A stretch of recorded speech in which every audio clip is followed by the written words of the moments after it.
your seats and so that we can start the session.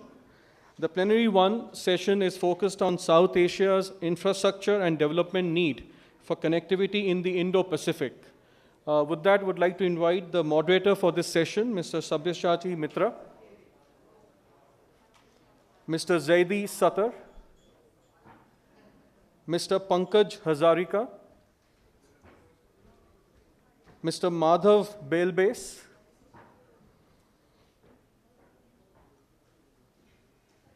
I think he's just joining us in a minute, and Mr. Duncan Overfield. With that, I'll hand over the proceedings to Mr. Sabyasachi Mitra to take it forward. Thank you very much.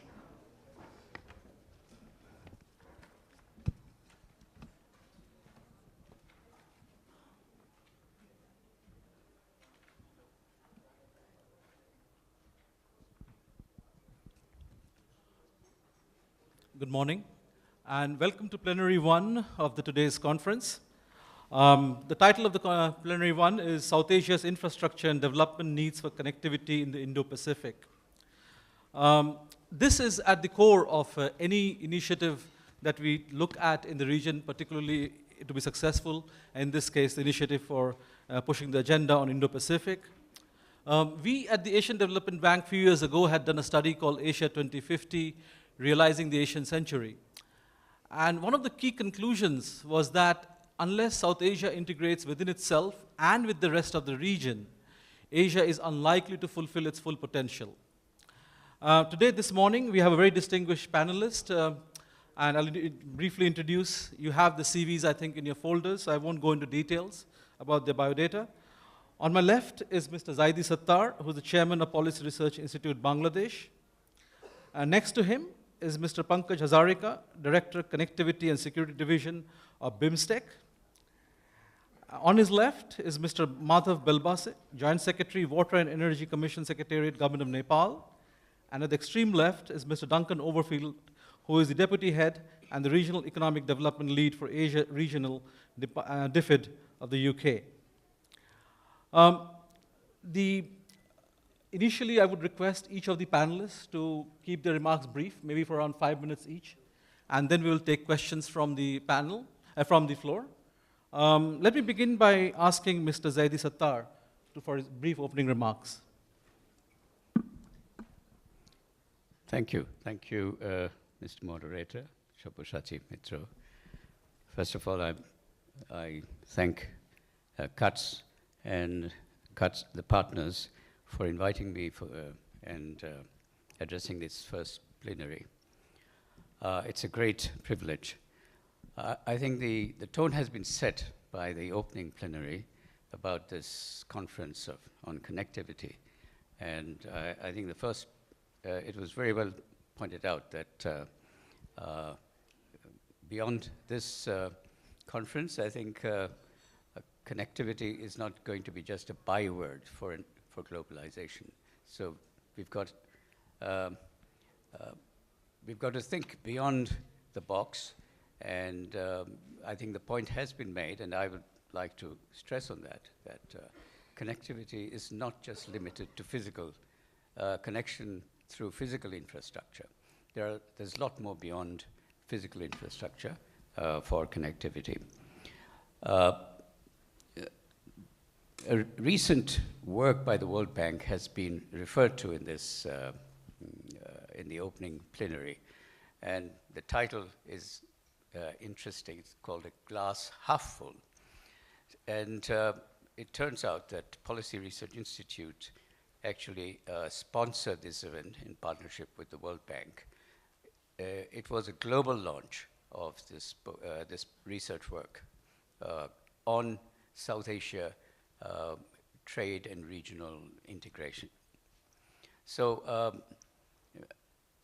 I think in course of time, this particular research work will be quoted repeatedly for the promises it makes about regional or intra-regional trade and investment, but also for the challenges that it identifies. And one of the things that come out very clearly, two things come out. One is that trade costs the cost of doing trade in the region, and that's due to infrastructure, but beyond infrastructure, the lack of harmonization of trade procedures, customs procedures in particular, lack of standardization, and so many other things. Even digital connectivity is not that strong. Air connectivity, of course. It points out that these are the reasons for the lack of economic integration and high trade costs, so high that, for instance, for Bangladesh to trade with Nepal, it's twice as costly than for Bangladesh to trade with Brazil. On average, intra-regional trade costs 20% more than intra-regional trade in ASEAN. Compared to ASEAN, South Asia trade within the region is that much more costly. The other thing that was pointed out here is, of course, we've got a case of shackled connectivity. Now, why shackled? We've got connectivity. We are contiguous regions. And we have people that have more commonalities than differences. And intra-regional movement and physical connectivity was much better in the early 20th century than it is in the 21st century. We are living in the 21st century, and we can't move from one. For instance, I can't get on my car in Dhaka and go to Kolkata for dinner, for instance. If I have breakfast in Dhaka, I can't go and have dinner in Kolkata simply because we don't have that throughput. We have trade going on among the countries, and what is happening, and that has been also pointed out, in ASEAN region, political integration is a problem. There's not that great amount of political integration, just as in the case of South Asia, we've got sovereign countries. But economic integration in ASEAN is far greater than the economic integration we have in South Asia. And it has already also been pointed out. Whereas South Asia trades with the rest of the world for an amount of $965 billion in 2017, and they traded within the region only worth $23 billion. And the World Bank uses technical models like gravity models and so on, using the current state of connectivity. And they say that instead of $23 billion of intra-regional trade, it should be at least $67 billion, 3 times more than what it is. And I think if you resolve these barriers of connectivity, it should be 5 or 6 times what it is today. So we've got this problem of connectivity that is hurting trade as well as investment. We have intra-regional trade worth almost only 5% of total trade in the region. And it's a common refrain that South Asia is the least integrated region in the world. And it is so clear from what we trade. If you look at investment, it is even worse. So these are the challenges that have been pointed out in the research work done by the World Bank, of which I was associated in the past. But what is happening right now, a little bit of, it's not being very technical, but a little bit of theory is also relevant here, because research seems to have shifted more on the physical part, talking about trade facilitation with the help of physical connectivities, improving infrastructure, improving customs procedures, and so on. But policy is also relevant. It was thought that the world had solved the tariff problem, but everybody knows recently what is evolving. There's a trade war evolving on the basis of tariffs. So we have not gone past the tariff problem as yet. And in South Asia, I have to tell you that we've got a serious tariff protection situation that hampers trade as well as investment. And we've got to which is why I say that it's not enough just to talk about physical connectivity for movement of goods and services, but we need to go beyond that, and the elephant in the room, and I must point that out, is what we call a trust deficit, the existence of a trust deficit. Trust fosters trade, and more trade fosters trust. Unless we resolve the problem of this trust deficit in South Asia, I think trade and investment, which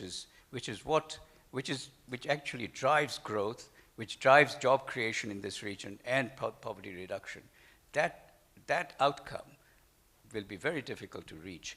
So I think going forward, all the governments and leaders and researchers in this region have that challenge of addressing how to resolve that trust deficit and bring in more trust, simply because we are a people with more commonalities than differences. And I don't see why in the 21st century we cannot resolve this one issue. And I think if we really resolve this one particular quote-unquote issue of trust deficit, connectivity, physical as well as digital and standards and all the other harmonization issues that relate to trade and investment will simply follow. Thank you very much. Thank you, Mr. Sattar. I think you raised some very interesting points out there, particularly of institutional and trust deficit. We'll come back to that during the discussion.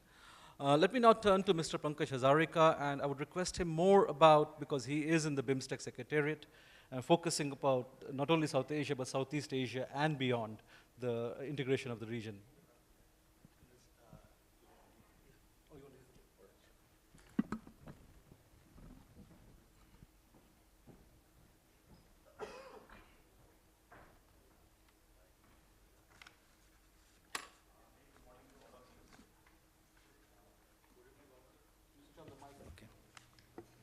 A very good morning to all of you. Sri Sabyasachi Mitra, Deputy Country Director, India Resident Mission in ADB, distinguished panelists, ladies and gentlemen. I am truly honored to participate in this conference as a panelist on the subject South Asia's infrastructure and development needs for connectivity in the Indo-Pacific. Though the conference is primarily aimed at South Asia, I intend to focus more on BIMSTEC as a bridge between South and Southeast Asia in the context of connectivity. Though there are overlapping initiatives in the region, BIMSTEC is gaining prominence due to its unique location and its memberships, having 5 member states, namely Bangladesh, Bhutan, India, Nepal, and Sri Lanka from the South Asia, and 2, namely Myanmar and Thailand from the Southeast Asia. When we talk of infrastructure and connectivity in the BIMSTEC region, it is important to keep in mind that out of 7 LDC countries in Asia, 3 are members of BIMSTEC, with Bangladesh recently graduating to middle-income developing status.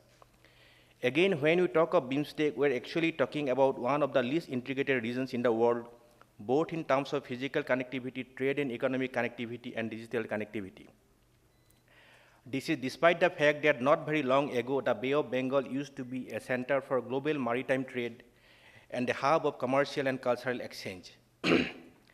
As you all know, the 4th BIMSTEC Summit was recently held in Kathmandu, Nepal on 30 and 31st of August 2018. Connectivity was one of the key focus areas of the summit.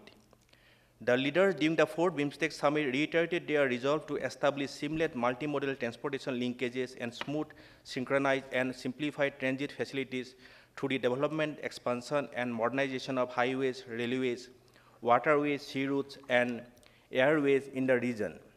The Prime Minister of India, Honorable Sri Narendra Modi, during his speech in the 4th BIMSTEC Summit, aptly stated, and I quote, "I believe that the biggest opportunity is connectivity, trade connectivity, economic connectivity, transport connectivity, digital connectivity, people-to-people connectivity," unquote. Honorable Prime Minister of Thailand, in his speech in the 4th BIMSTEC Summit, proposed to jointly set a defined timeline for connectivity goals to seamlessly link the trilateral highways among India, Myanmar, and Thailand with the East-West economic corridor of the ACMEC countries as soon as possible. He emphasized that BIMSTEC should aim for a road network to transport people, goods, and services as well as for the harmonization of rules and regulations to accommodate seamless movement from India to the east coast of Vietnam in the shortest time possible. While the fourth BIMSTEC Summit declaration underlines the importance of multidimensional connectivity, which promotes synergy among connectivity frameworks in our region as a key enabler to economic integration for shared prosperity, many of these directives were in fact reiteration of the directives stated in the outcome document of the Goa retreat of the BIMSTEC leaders retreat in October 2016. One of the key directives pertaining to connectivity was to explore the possibility of having a BIMSTEC motor vehicle agreement. India, as the lead country for transport and communication sector, has prepared a draft text of the motor vehicle agreement for the regulation of passenger, personnel, and cargo vehicular traffic between and among BIMSTEC member states.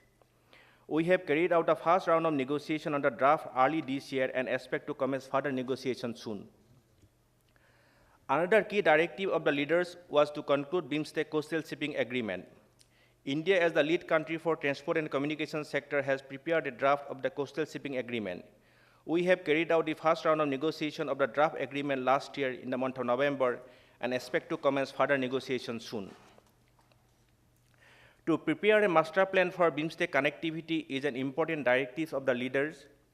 BIMSTEC is currently developing the transport connectivity master plan with a vision to promote seamless connectivity between and across BIMSTEC countries through the use of different transport modes to achieve enhanced transport and trade linkages for faster and more inclusive growth. We are developing the master plan with technical assistance from Asia ADB. A need of the master plan was filled by the member states as various other initiatives with overlapping domain has been initiated in the region. Further, many of the projects in the BIMSTEC Transport Infrastructure and Logistics Study, that is BTILS, have already been completed or in the advanced stage of completion or have been approved. The master plan will take note of these factors and will address various other missing links in the region. To briefly state about BTILS, Asian Development Bank carried out a study on transport and infrastructure aspects in the BIMSTEC member states, which was completed in 2007. In 2014, a follow-up updating and enhancement of the BIMSTEC Transport Infrastructure and Logistics Study was commissioned to address the significant progress that has been achieved throughout the transport environment since the original study was undertaken. The report had three key outputs: a profile of the transport and logistic environment in the BIMSTEC region, focusing on both international connectivity between the member states and their access to their external markets. Recommendations on future BIMSTEC policies and strategies designed to enhance connectivity and promote intra-BIMSTEC trade, and identification of relevant hard and soft infrastructure projects that would enhance BIMSTEC connectivity and trade. The study has identified 167 projects which will enhance the connectivity in the Bay of Bengal region at an estimated cost of USD 45 to 50 billion. Then out of these 167 projects, the study has prioritized 66. Coming back to the BIMSTEC Master Plan on Transport Connectivity again, it provides the framework for organizing a set of policies, strategies, and projects towards realizing a shared vision of peace, prosperity, and sustainability. Because of BIMSTEC's unique geographic position as a bridge linking South and Southeast Asia, the master plan is strategically relevant not only for BIMSTEC, but also for its neighboring regions. Leveraging its unique position for strengthening regional connectivity can help BIMSTEC tap into economic opportunities for developing South and Southeast Asia. While better transport links and faster border crossing throughout South and Southeast Asia, transformational connections can be built between the two sub-regions through Myanmar and Thailand and beyond, with BIMSTEC serving as a bridge between South and Southeast Asia and reinforcing relations between and among these regions and countries. We have already made significant progress and we intend to finalize the master plan in this calendar year. The scope of the master plan includes both hard and soft infrastructure, including physical roads, railways, ports, inland waterways, and airports, and soft infrastructure. It also includes capacity building, transport access agreement, and the harmonization of rules, regulation, policies, and measures related to transport between and among BIMSTEC countries with a view to facilitating the cross-border movement of BIMSTEC trade in support of the BIMSTEC free trade area. In the fourth BIMSTEC summit declaration, the leaders agreed that the master plan would serve as a strategic document that guides actions and promotes synergy amongst various connectivity frameworks such as the ASEAN Master Plan on Connectivity 2025 and ACPEC Master Plan to achieve enhanced connectivity and sustainable development in our region. It will require commitment from the member states and international development partners to implement projects identified in the master plan. Support will be required from donors as well as efforts from the respective government to carry out necessary reforms and capacity developments. We expect financing of the projects will be through the national government, World Bank support, ADB support, PPP, BOT mode, private investment, etc. We haven't yet identified quantified the investment that will be required to support and execute various connectivity projects that will be identified in the master plan. We will have a clear picture once the study is complete. While we talk of physical connectivity, it is also important to talk about trade and economic connectivity as well as energy connectivity. BIMSTEC interregional trade volume has increased to US $32.63 billion, grown at 14% per annum since 2000, but accounts for only 6% of the total trade among the member states.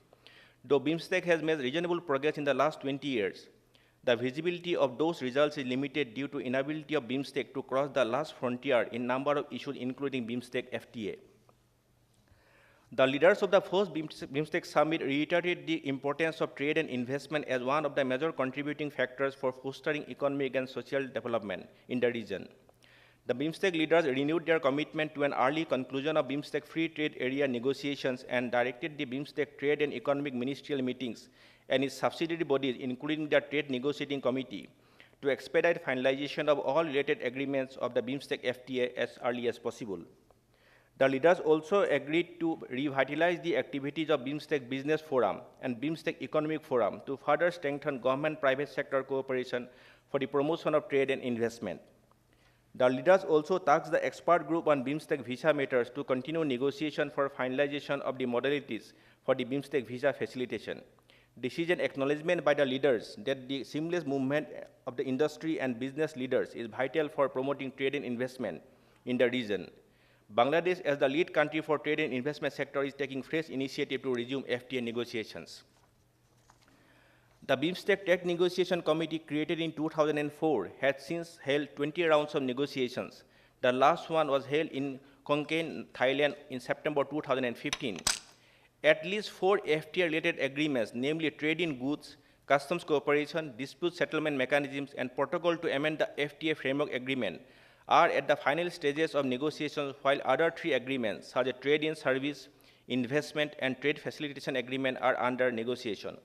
We are hopeful of definitive progress on FTA in the coming months. The BIMSTEC member states have signed a MOU for establishment of the BIMSTEC grid interconnections during the 4th BIMSTEC summit held at Kathmandu, Nepal on 30 and 31st of August 2018, with aim and objective of promoting rational and optimal transmission in the BIMSTEC region. Harmonization of institutional, operational, legal, and regulatory frameworks for implementation and operation of the grid interconnections and trade among parties will be considered. The MOU provides for a BIMSTEC grid interconnection master plan. The leaders also agreed to establish a working group to deal with information technology and communication-related matters with a view to provide greater access, more affordable and high-speed internet and mobile communications to the people of this region. Growth and prosperity in the BIMSTEC region require tangible progress in trade integration, particularly early progress in the reduction of non-tariff barriers, streamlining regulatory frameworks, and harmonization of standards. Trade and transit facilitations must be given top priority along with energy and ICT connectivity. We need to work together closely to promote sustainable transport networks, sustainable energy and power grid interconnections, and information highways. While government of the member states can create an environment for growth in the region, huge investment has to come from the private sector. I hope the business leaders will take note of the huge investment potential that is expected to come up in the BIMSTEC region in near future and will become partners in BIMSTEC growth. Thank you. Thank you, Mr. Hazarika. May now invite Mr. Madhav Belbase, Joint Secretary, Water and Energy Commission from Government of Nepal.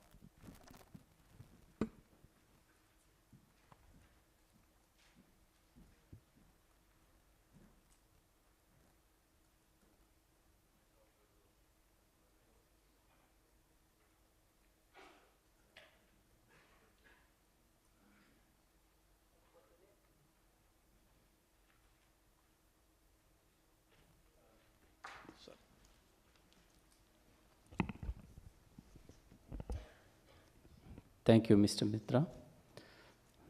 Distinguished participants. Actually, A lot of things have already been talked in the plenary session and opening session and plenary session now. I would like to highlight some of the past reports on connectivity between Nepal and India and neighboring countries. The water connectivity, that is the first thing we had. We signed agreement with India on Kosi River, Gandak River. That is a very important aspect of the connectivity, the water connectivity. Currently, we are working on inland water connectivity. On April 7, both the Prime Ministers, Nepal and India, had a joint statement to include inland waterway as a part of trade and transit treaty between Nepal and India.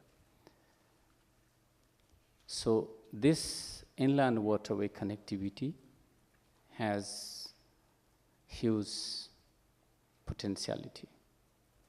It can have a direct connection between Nepal and Bangladesh, even through Sundarban. The efforts that India is making in order to make the Ganga River navigable, and particularly two terminals, the Sahibganj terminal, multimodal terminal, and the Kalughat terminal, are very important in terms of trade and transit, in terms of increasing the volume of trade between third countries and India, are very important for Nepal. We also signed agreement between Nepal and India on power trade. And also recently we have also had a MOU with Bangladesh to export hydropower energy produced in Nepal to Bangladesh. Recently we have also the connection, railway connectivity between Janakpura and Jayanagar, a very small stretch of the which has been just opened, and it has just started the railway development in Nepal. Similarly, Amlekganj, Raxaul oil pipelines have been laid under construction. That is also going to make a very cost-effective oil supply to Nepal. And also, we are having discussion on air route improvement, opening up new routes for air link between Kathmandu and India and other countries. Actually, we know that there are a lot of advantages having good connectivity, be that in roads, waterway, railways, airs, and all, and digital connectivity we are talking about. However, there are a lot of challenges. I will really talk about more challenges than in the possibilities. The first thing is really important is how we are going to solve the issues, bilateral issues, which are dominating the regional issues. I mean, you agree something on the at the regional level, and at the time of regional talk, the bilateral talks, these issues at the regional levels are subsides. And how to make this regional forum more vibrant and more effective? Where is the leadership? Who is going to lead it? Unless and until we solve these issues, probably the regional connectivity will not be that much effective. When I was having interaction with my trades people, commerce people, what they were talking about is really this transport cost is not that much important in comparison to the hidden costs. The customs, the handling charges, and the bureaucratic procedures that is taking place long time. These are more important issues than whether you are transporting through roads, railways, or inland. It's really not that much important for them. So we have to address these barriers. Unless and until we make it smooth, borderless trades, I think even the infrastructure will not help. In Rana time in Nepal, we used to call that law overrules the regulations. Sorry, regulation overrules law. The working procedures overrules rules, and even the verbal order overrules everything. So, same thing is somewhere happening in this region. Your working procedures are contradicting the agreement you make with the countries. So how it is possible to have a regional connectivity unless and until you make your rules and regulation inconsistent with the regional agreement you make or the bilateral agreement you make? Another aspect is in the context of the energy, connectivity. Clean energy versus dirty energy. If you can produce very cheap dirty energy, are you going to import a little bit costly clean energy? Are you going to do it? That's a big question. I would rather prefer a dirty energy, which is much cheaper, because it is going to produce, you can have products with less cost rather than a costly clean energy, hydropower energy. and most important in these days is that is going to, particularly the countries like Nepal and Bhutan, who has got a lot of mountains, the climate change, it is also some sort of barrier, or it's going to disrupt your connectivity.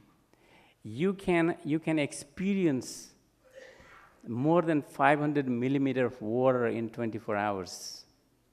It's going to damage the infrastructures, break the connectivity, and at the same time the floods, damaging the infrastructures and all sort of things. Landslide floods. Somehow we have to, at the regional level, we have to also meet this challenge. At the end, the connectivity means to even out resources gap and skills so that everybody is benefited, nations are benefited. However, connectivity also means threat to the security of the nation. There are also bad people in the world. At the same time, it is also, some sort of contradict with a nation talking about food security, a nation talking about energy security, a nation is talking about water security. What does it mean? Is it not going to contradict with the regional connectivity?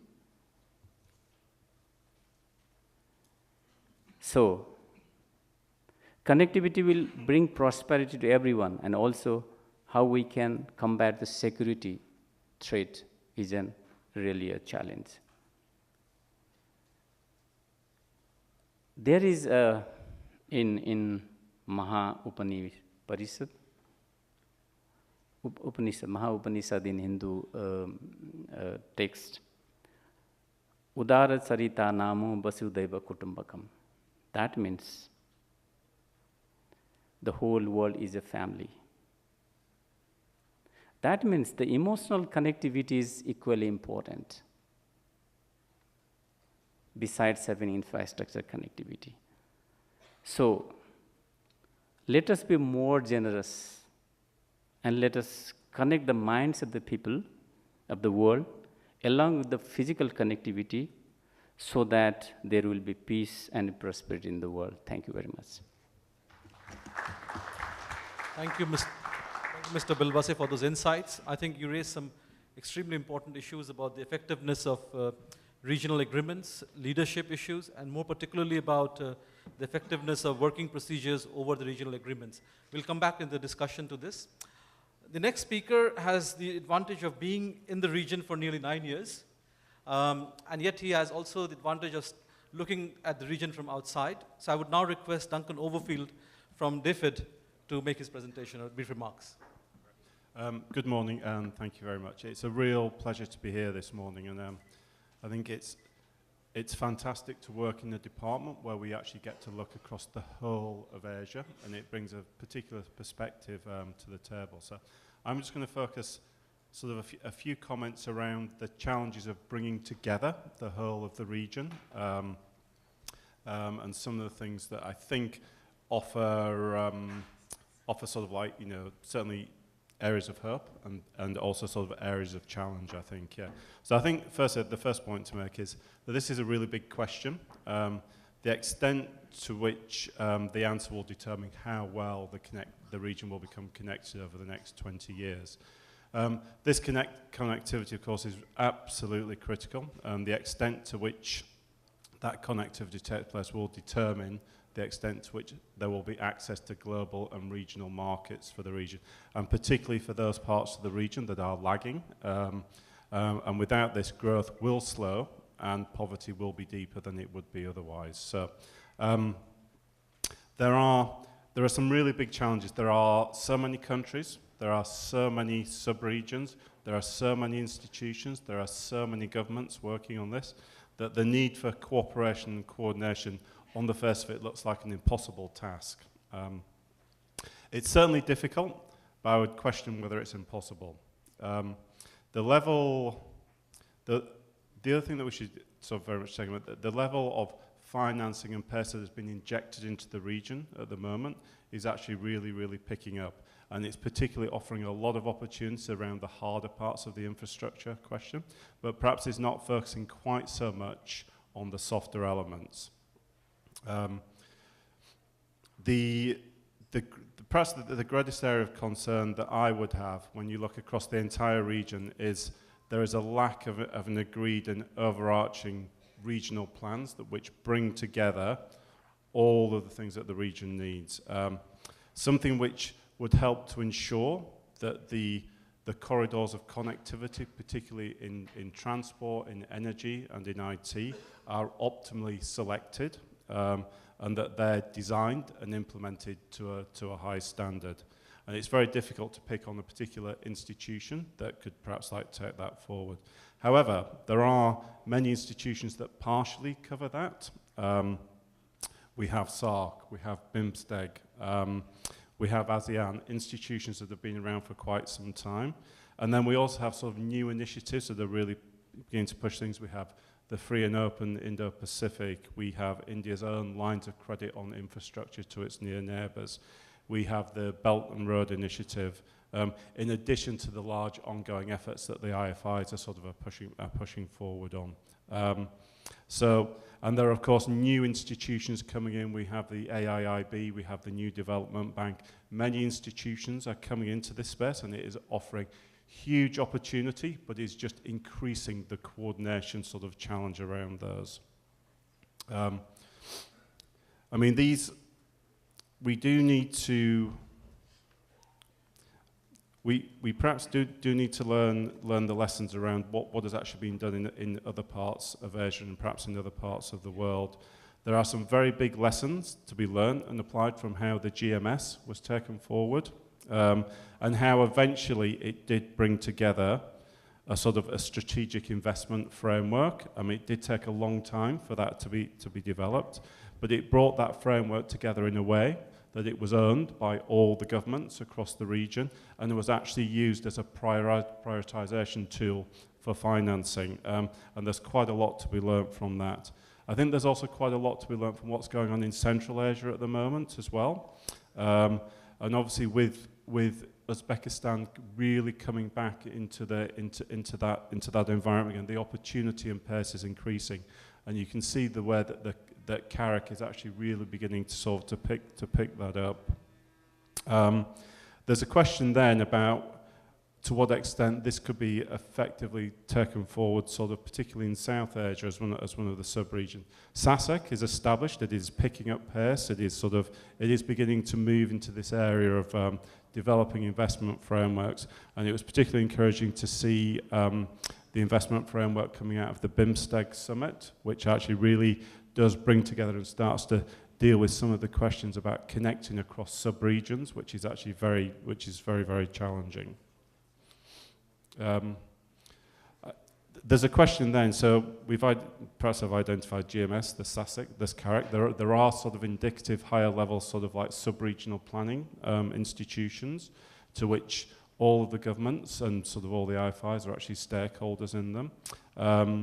There's a question then about how you actually try to link those together, what institutions can actually sit across those. But there is overlapping membership. There's quite a lot of interest in terms of sort of people that want to take these things forward. So I think we should be reasonably optimistic and ambitious about how that could be taken forward. I don't particularly have an answer to that. Maybe that's something we can come back to in the discussion about how that could be taken forward. We shouldn't forget about the broader sort of regulatory and policy reform areas. There are some great opportunities in the region at the moment, and particularly moving ahead with the BBIN motor vehicles agreement is a great opportunity. Even if all countries can't move together at the same pace, there's an obvious early win there. And perhaps the last main point I'll make before I conclude is that we shouldn't forget about the importance of ensuring the quality of the projects that are actually taken forward and that there are appropriate safeguards in place. The design, the transparency of procurement, etc., they're all particularly important. And I think perhaps as further and further collaboration and cooperation takes place, there's a real opportunity to form a set of Asian and international norms around how projects are selected and how they're designed and how they're taken forward. And each institution already has quite a lot of different things that they actually do on that. So I'd say, in conclusion, I think I need to finish now. There's probably quite an ambitious, quite big ask, but we should be optimistic. There are definitely opportunities to take much of this forward. And I think the last thing I'd just say is that I have been working in the region for 9 years. I originally worked on Nepal, and I've been working regionally for the last few years, always working for the UK government. And I think we should just be very clear that we will stay here. We are going to continue to engage on this because we think it's so critical to the future prosperity and the stability of the whole of Asia. Thank you. Thanks very much. We'll now open it to the floor, and if you could briefly introduce yourself and be brief in your question. Any questions on the floor?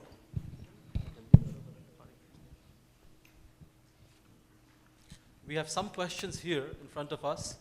The first question I can see which has come to us is, what are the emerging avenues of investment in infrastructure development in the region? Is there anybody from the panel who would like to take on that? Dr. Sattar? Thank you. That's a pretty standard question. I mean, we've got a serious infrastructure deficit, not necessarily within countries, but across borders. I think that's where the deficit comes in. And we have contiguous regions, but fractured infrastructure. You talk about road, you talk about rail, river, air services is a bit different. So we've got a fractured infrastructure, and I think the term it's a case of shackled infrastructure, shackled by political divisions that create trade barriers, trade and investment barriers. Now, if you talk about, looking for avenues for investing in infrastructure, you've got to first settle the rules and the regulations and the cross-border, the cross-border sort of barriers, not necessarily physical, but institutional and governmental and procedural. Those barriers have to be addressed before you look at, how to invest in infrastructure. And if our concern is about infrastructure that links the region So that is the point that I would like to make. Thank you. One question I have to the panelists, I think it was raised during your opening remarks, is that the number of institutions in the region has increased. But yet there's a question of effectiveness of those institutions. And Ms. Belbase, you raised the question about the leadership. The collective leadership has not emerged. So how do we overcome this in terms of you have institutions, increasing number of institutions, but not effective, and why is it so?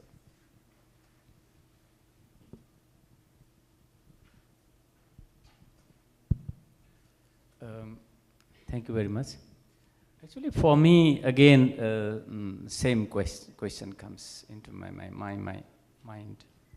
That is the national interest. I mean, your regulations are more important than the bilateral or the trilateral agreements, regional agreements. So in this context, what happened to the SAC? I mean, SAC was existing, and we had a very good agreement, understanding for the energy market development, but it has not been that much effective.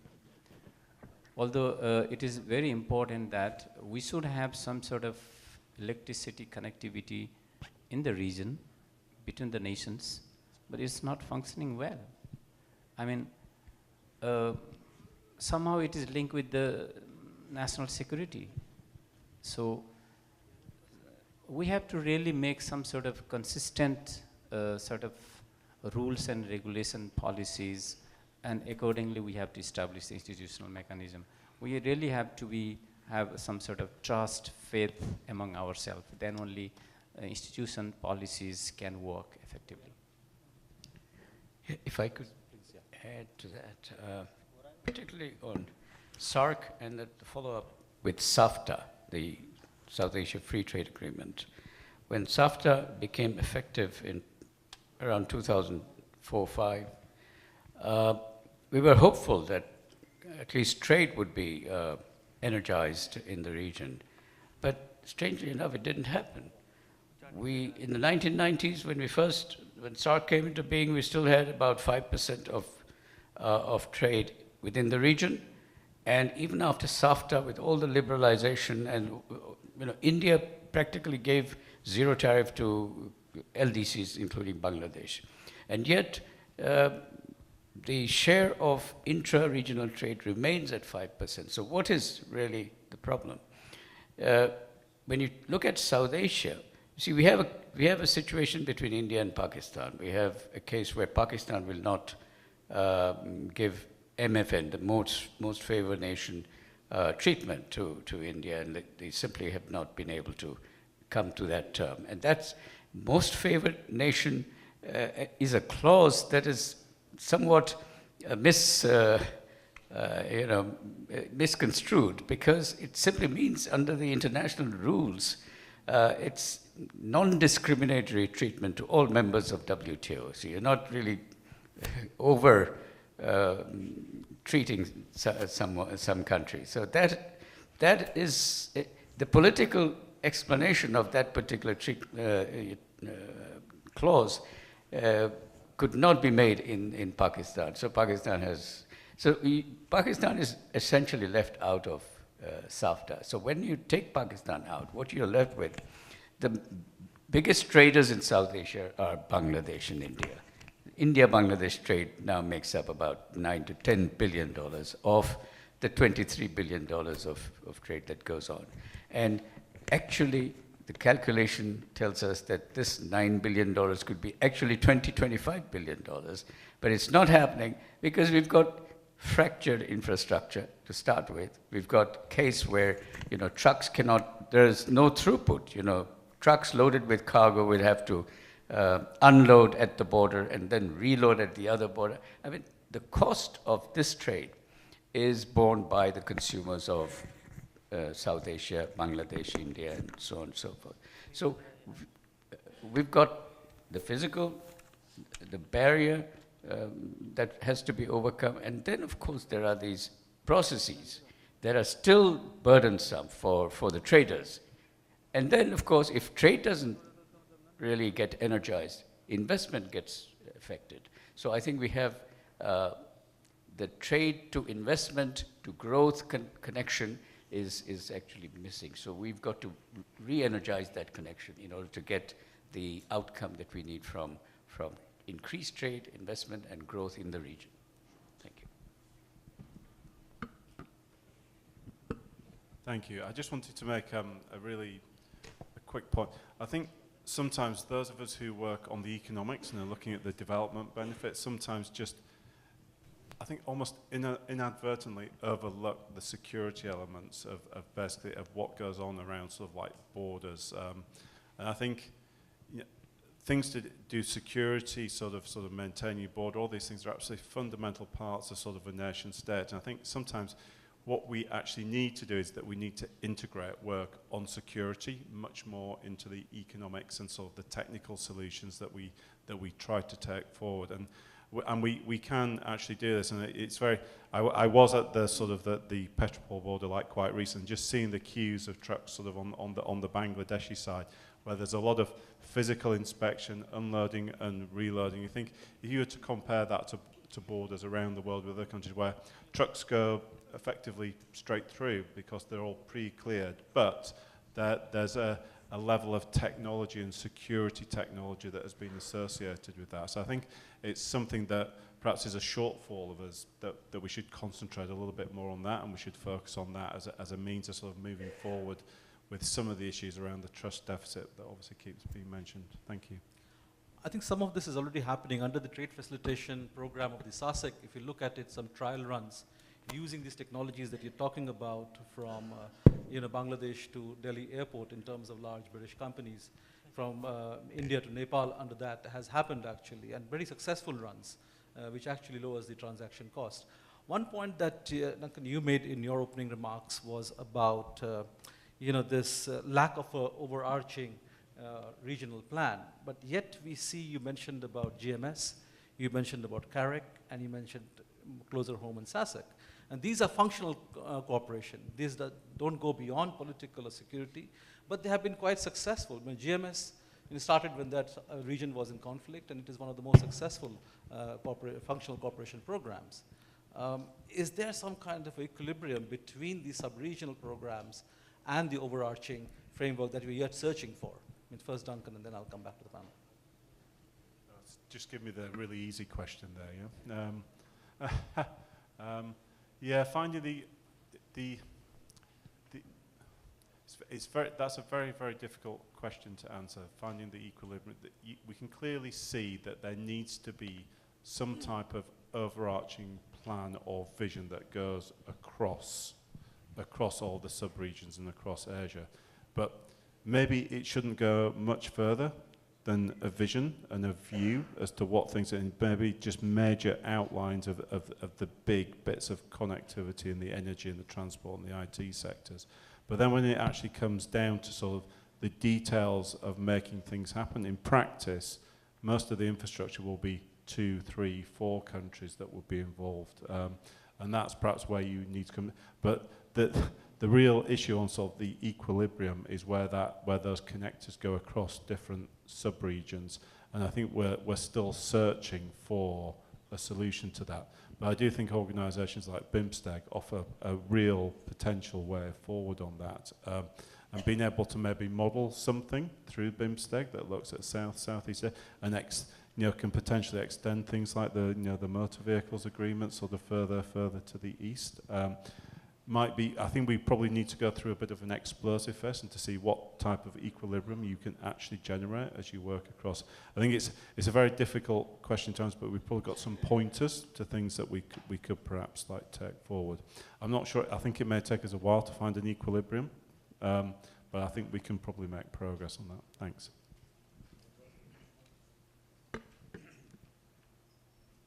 Just quick response is that, well, I mean, that is a very important aspect to have overarching planning that meets the requirement of all the countries. I think that itself is, what are the priorities of the countries? maybe different countries have different priorities. So to bring a consistency between the countries and then develop a planning could be a really a win-win situation in the future.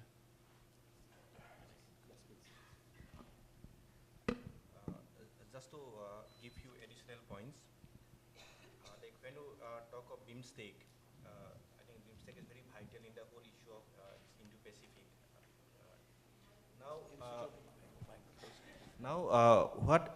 When you talk of BIMSTEC, the general impression is that BIMSTEC is yet to deliver. But when you look at the issues, where we have achieved, agreements, where the kind of progress we have made in all the sectors. I'm not talking about connectivity alone. For example, in poverty alleviation, we have finalized a BIMSTEC, poverty alleviation action plan that has been agreed upon by all the member states.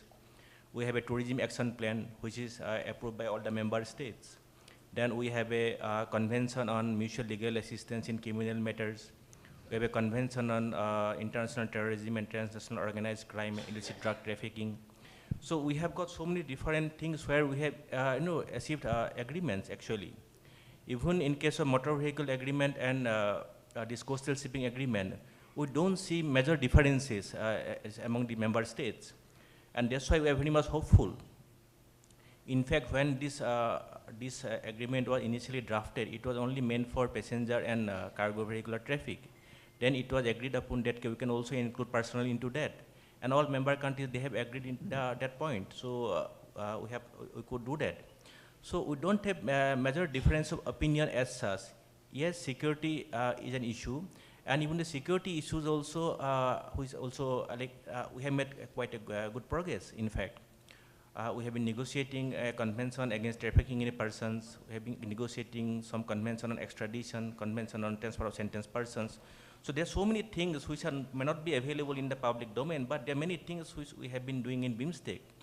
And similarly for FTA side also, we had almost 20 rounds of negotiations so far. And if you look at that, in 20 years, we had 20 rounds of negotiations.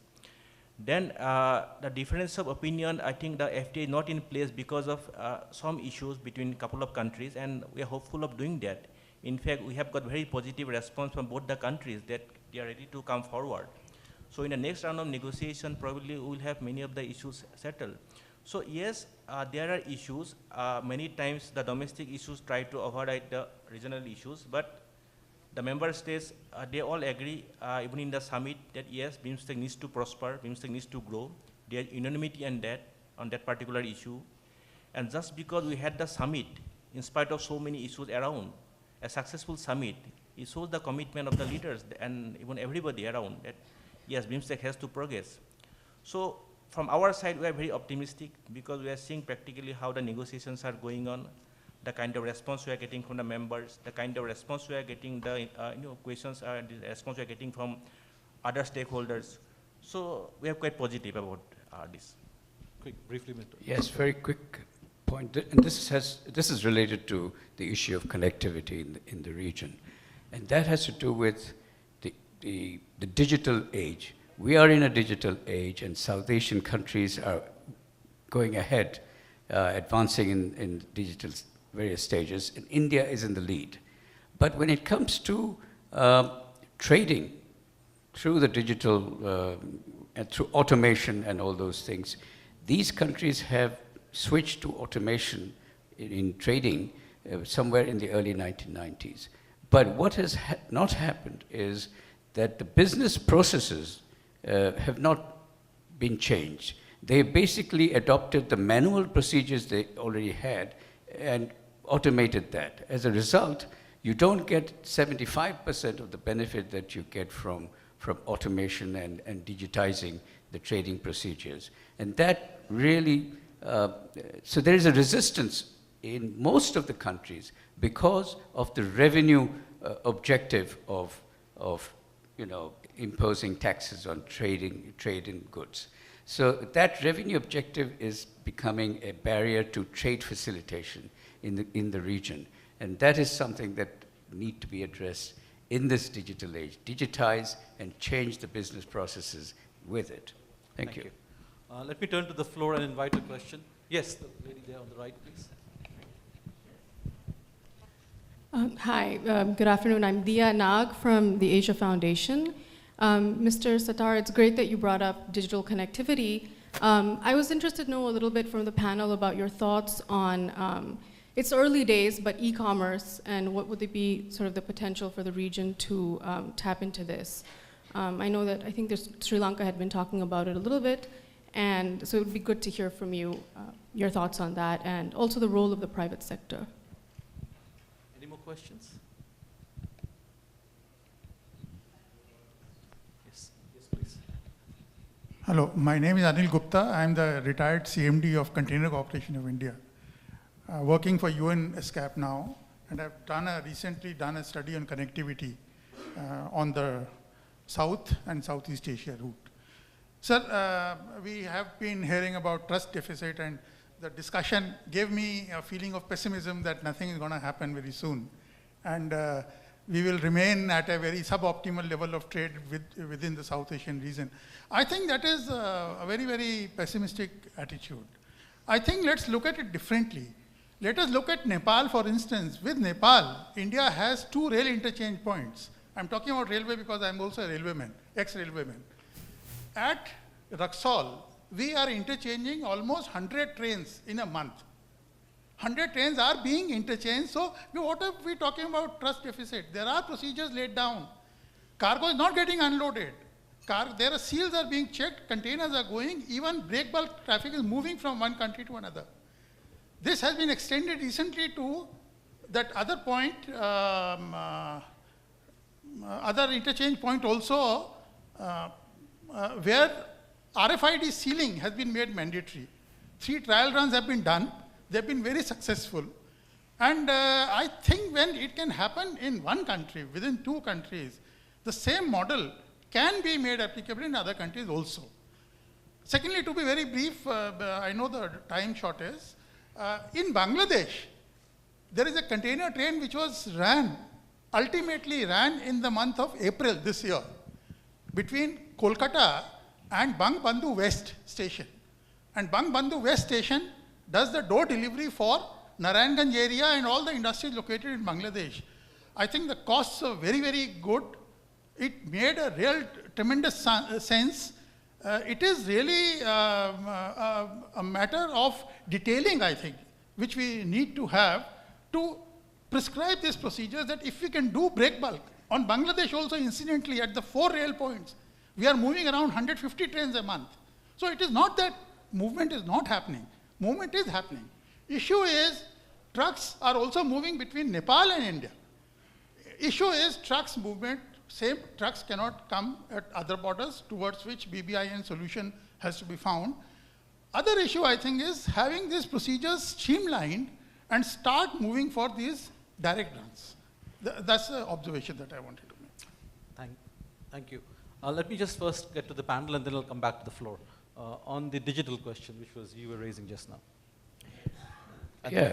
E-commerce, yes, of course. E-commerce is the future. And that is precisely what I was trying to address. We adopted that future back in the 1990s. We started automating, introducing IT systems within customs procedures, customs clearances in all of the countries, India, Pakistan, Bangladesh, Sri Lanka, Nepal, and so on. But what we haven't done, it turns out, there is a resistance from the institutions that deal with trade for changing the business process. And that is where the challenge now lies. It still lies. And if we can resolve those, if we can change the business process, the process of trading through internet and adopting all the digital procedures for trade, that will not require manual intervention at every step. That will definitely facilitate trade as well as investment. So e-commerce is the way to the future. If I could address the second question, which was about Bangladesh, actually Bangladesh-India trade is now the biggest chunk of intra-regional trade. And it has grown significantly. Now it's about $10 billion, the latest figures tell you. And it doesn't matter whether there is a trade deficit between India and Bangladesh. It is to the benefit of people in both these countries. Bangladesh imports a lot of industrial raw materials and intermediate inputs from India, which is going to the benefit of the industrial sector in Bangladesh. India is a cheap, competitive source of industrial raw materials, which is fine. And the only problem this still goes on is the lack of the throughput between India and Bangladesh across the borders. And that is the trade cost which is being borne by consumers in Bangladesh in particular. There are a couple of questions behind there. Yes, please. A couple of you mentioned working procedures and business processes as big barriers to trade in the region. Can you briefly introduce yourself? Oh, sorry. I'm Abhishek Basnet from Embassy Kathmandu. So working procedures and business processes. I'd be interested to hear your thoughts on how can we begin to change those working procedures and business processes so that they are no longer barriers. Take it to Mr. Hazarika and then Mr. Belbase.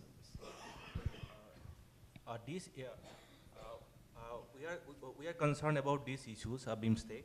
All the member states are concerned. In fact, when we are planning to develop the master plan, it was supposed to focus mostly on transport connectivity, the physical infrastructure. Then when we had the first round of discussion, that was in last year, in the month of November, then we thought even the soft connectivity issue, those needs to be addressed, including human resource development. For example, one truck, it goes from India to Myanmar to Thailand. Then there will be issue of language barriers. So how to resolve these issues? It's not about question of documentation and IT, the person, how he communicates. So we are also talking on those issues, so we're also talking about the issues of trade facilitation. In fact, this agreement is already drafted. We are already discussing among ourselves, among the member states, how to go about that. So all the issues which are important for free trade, for trade facility, for trade improvement in the region, all the issues, the human aspects, the soft connectivity aspects, all these things we have been discussing, and we have made quite good progress actually. And when we are developing the master plan, there was no disagreement on these issues. There was no disagreement at all. There are certain issues which we need to discuss further, minor issues, a couple of issues, but on these issues, the need of human resource development, soft connectivity, trade facilitation, absolute agreement among all the member states. So we are very hopeful, along with trade in goods, all these aspects like custom cooperation and other issues. So we'll be able to resolve very soon. We're very much optimistic about that. Yes, there was one more question there behind. I'll come back. Yeah, I'm Shaktidhar Suman from AcuCap Asia, and we represent Infraco Asia, which is a donor-funded development fund promoting private sector infrastructure development in the South Asian region. We will talk more about the ground problem we face normally developing infrastructure in this region, be it connectivity and other infrastructure. In most of the cases, when we develop such projects, a lot of time is consumed in getting regulatory and other approvals, particularly in case of cross-country connectivity projects. We have many examples. So can we have such kind of concept developed between two countries, particularly India, Nepal, and Bangladesh, so that we can have a single window concept of approval from the respective governments for all permits and clearances for development of such projects, which is very, very, very necessary for development, quick development of such projects. Thank you. Is this being considered in the BIMSTEC, Mr. Hazarika? See, so far, we haven't considered this part on these issues, but one thing which I'd like to say, for example, a project, the trilateral highways, the part of that project is being developed by India. Now, when you look at the project approval process, the domestic laws, domestic rules and regulations, first there needs to be the project needs to be identified, there needs to be cleared by the ministry, whether at a railway ministry or road and surface transport. Then the project needs appraisal by appropriate forum in the finance ministry. Then it goes to the cabinet. You know, there's a process. Then you go for tendering, you select a vendor. So then he mobilizes his resources. So there is a time lag from the conception till the starting of the execution. That is purely by your domestic rules and regulations, not based on probably multilateral regulations. So this is one part. Now coming to the other issues, one thing could be bilateral and trilateral, or maybe multilateral. Like suppose, for example, now just to show these projects, trilateral highway projects. So I think this project has moved very smoothly. We didn't see any issues between these three countries. It was mostly, I think, the selection of the vendor for execution of the construction work. So I'm sure once the projects are identified and we reflect those projects within the master plan, this kind of projects where 2 or 3 countries are involved, or maybe more countries are involved, definitely we'll find out a mechanism how to go about that. The key is to identification of the project initially, and we are almost done that. The project have been identified, and in some cases even the financing aspects have been finalized. So once that is ready, obviously the member state must have thought about the issues, how to execute a joint projects. That's, at this point of time, we don't think there should be an issue, but as of now, we don't have any kind of laid down norms. I don't think so in a regional platform as far as BIMSTEC is concerned. Thank you. There's a question from the floor which says that how can external partners like UK or US identify specific concrete infrastructure projects where investment would be most effective? Duncan, is that something which you would like to? Sure, thank you. I was just going to come back to sort of one of the earlier questions as well, yeah, which was sort of challenges about the pessimism that there might be sort of on the panel. I don't think there is pessimism actually. I think we're all quite practical and quite optimistic sort of people up here. I think, you know, the thing to bear in mind is that volumes of values are going up. It's just that the denominator is increasing because outside trade is increasing all the time. I mean, the big challenge for the region is about converting proximity into advantage and not into disadvantage, and that's a lot of the practical things that we're actually talking about. And there are many things that are happening that don't get a lot of press. I mean, there are lots of great things happening in the energy trading environment at the moment, where there's huge progress on agreements on trading between countries in South Asia, and that there's huge amounts of investment going into infrastructure and transboundary sort of like transmission systems. It often doesn't get a lot of coverage, and so there's a little bit of just, you know, be optimistic based on the things that are happening. Now, going to the specific question about sort of external partners and identifying the interventions and the infrastructure investments that are of great use, I think part of what I was talking about in my overarching comments was about how do we as external partners select the best projects to support, and how do we work with others, and we tend to work off the basis of what national governments tell us are their priorities, and we work with our partners who have also gone through sort of helping setting priorities. But I think there is still this element that is missing about the overarching plans, which could mean that we select suboptimal investments. We will always be selecting ones that have got a high economic return, that have high sort of development and poverty impacts. But what we can't really ensure at the moment is that we're selecting the optimal ones across the region. And I don't think anybody can at the moment. It's very difficult to identify those with any sort of degree of certainty. But the issue is that the more you move to having a joint vision and overarching plans, the more you increase the probability of getting that right, I think. Thank you. We have time for one last question from the floor. Okay, sure, please.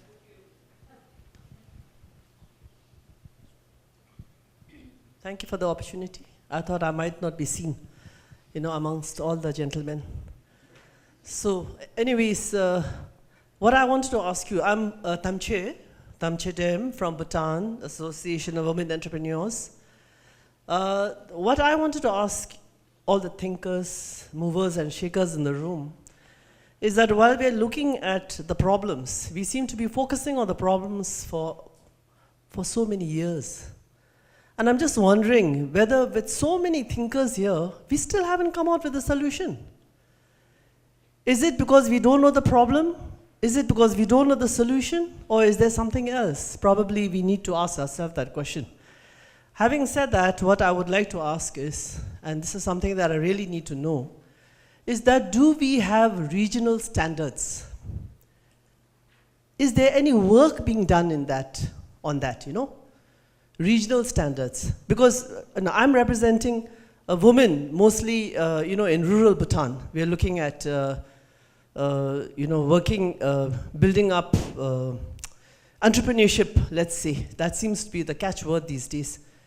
But when we don't have the produce, how do we know what are the standards required?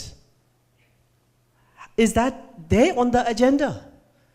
The gentleman on the dais, please could you give us a response to this? Thank you. I wanted a regional standards so that we know which path to take. So we don't spend our time going in circles. Thank you. Thank you for your long observation and a very difficult question. We've been meeting quite often, so many years, so many times. We have had these regional conferences, and many of you have been in those conferences, so have I. And we've, I guess by this time, all of us pretty much know where the shoe pinches. The other gentleman just pointed out, why are we being so pessimistic? No, I think there's reason to be optimistic, but there is, since the glass is half full, it is also half empty. So there's no point, promoting all the things that makes the glass half full. But we also need to work on the challenges that we face, and that is why we pointed out some of the challenges. But we don't have, off-the-cuff solutions. These problems have cropped up over time. There are geopolitical issues involved, and they don't just, they're not, you can't solve them by, one-off policy suggestions. So you've got to work at it repeatedly, year after year. And now we are in the 21st century in a digital age. That's why we say that this age is going to be different. The European Union, I guess, has the best sort of economic integration. They have all sovereign states, and you move from one state to another without even bothering to get out of the car. That is the kind of 21st century connectivity that we ought to have in South Asia. But we are far from that. That is the challenge. Although a lot of things are happening, as the gentleman pointed out, there is movement taking place, but the movements are still very slow, not like what we should have in the 21st century. Thank you. I think we have run out of time. So before we close, I would like to thank all the panelists here for the very good insights, and I'll request for a big round of applause for the panelists. Thank you very much.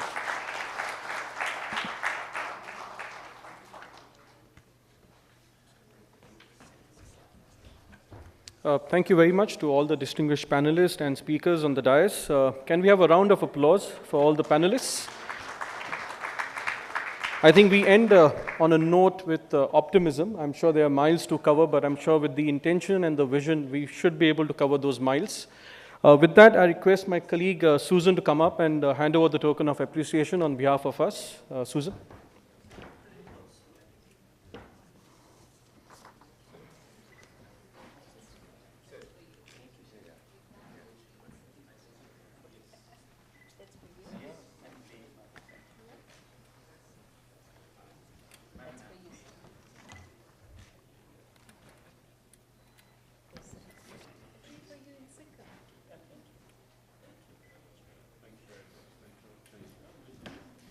Thank you, Susan.